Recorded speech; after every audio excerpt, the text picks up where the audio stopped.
सालबारिनि घरामारा बाजाराव थिर जुवानि उदाङै फालांगिरि खालामग्राफोरखौ एरेस्ट खालामबाय।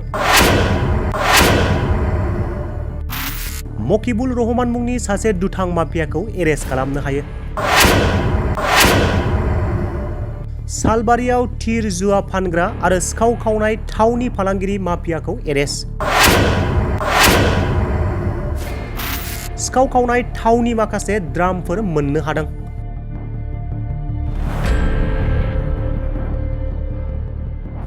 बाक्सानि सालबारि महकुमा पुलिस बेंगिरि नीलोत्पल साइकियानि दैदेननायाव गोबर्धना थानानि पुलिसनि मोनसे हानजाया नायबिजिरनानै सालबारिनि घरामारा बाजार, सापाखामार, साताझार बायदि गुबुन गुबुन ओनसोलाव आयेन बेरेखा थिर जुवा गुबुन गुबुन सिखावनि फालांगिरिजों सोमोन्दो थानाय मकिबुल रहमान मुंनि सासे दुथां माफियाखौ एरेस्ट खालामनो हायो।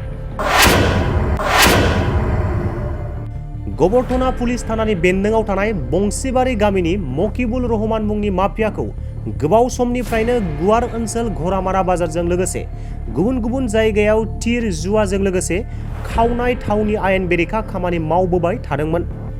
गोबाव समनिफ्रायनो गुबुन गुबुन जायगायाव मकिबुल रहमाना जुवा थिरनि फालांगि खालामबाय थानायजों लोगोसे लाइसेन्स गैयालासे सिखावै पेट्रल, डिजेल बायदिनिबो आयेन बेरेखा फालांगि खालामबोबाय थादोंमोन।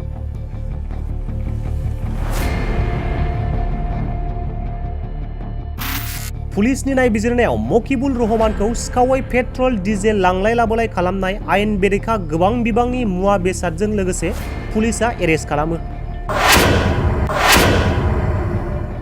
बे समाव हमजानाय मकिबुल रहमानखौ गोबर्धना पुलिस थानायाव जेरा खालामबाय थानायनि अनगायैबो थिर जुवा आयेन बेरेखा सिखावै थावनि फालांगि खालामनायजों लोगोसे आरो बेयाव सोर सोर सोमोन्दो दं बेनि सायाव नायबिजिरनो थाखाय लाखिबाय थादों। बरपेटा रडनिफ्राय अनजय बसुमतारिनि खौरां।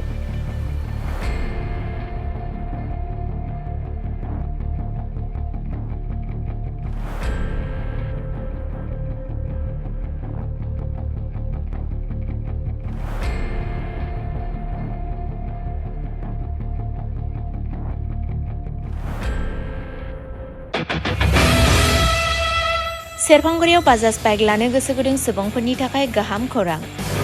क'क्राझार जिल्ला सेरफांगुरियाव थानाय फुंखा एन्टारप्राइज बाजाज शोरुमआ फैगौ 25 सेप्तेम्बरनिफ्राय 29 सेप्तेम्बरसिम मेगा लर्न काम एक्सचेन्ज मेला खुंफुंगोन।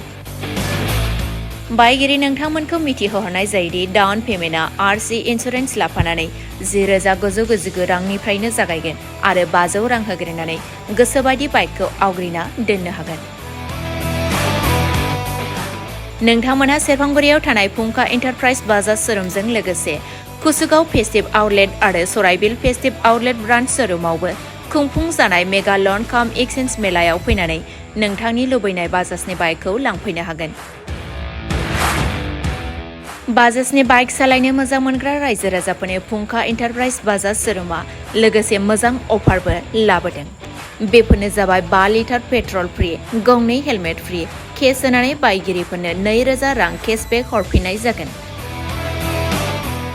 आरो मेगा लर्न काम एक्सचेन्ज मेलायाव बाइक बायगिरिफोरनो 1 बोसोरनि थाखाय 12 खेब फ्रि वाशिं होनाय जागोन। आबुङै मिथिबावनो थाखाय 6003817191 नङाब्ला 9101547892 आरो 9101598021 जानबुं नम्बराव खौरां लाहरनो हागोन।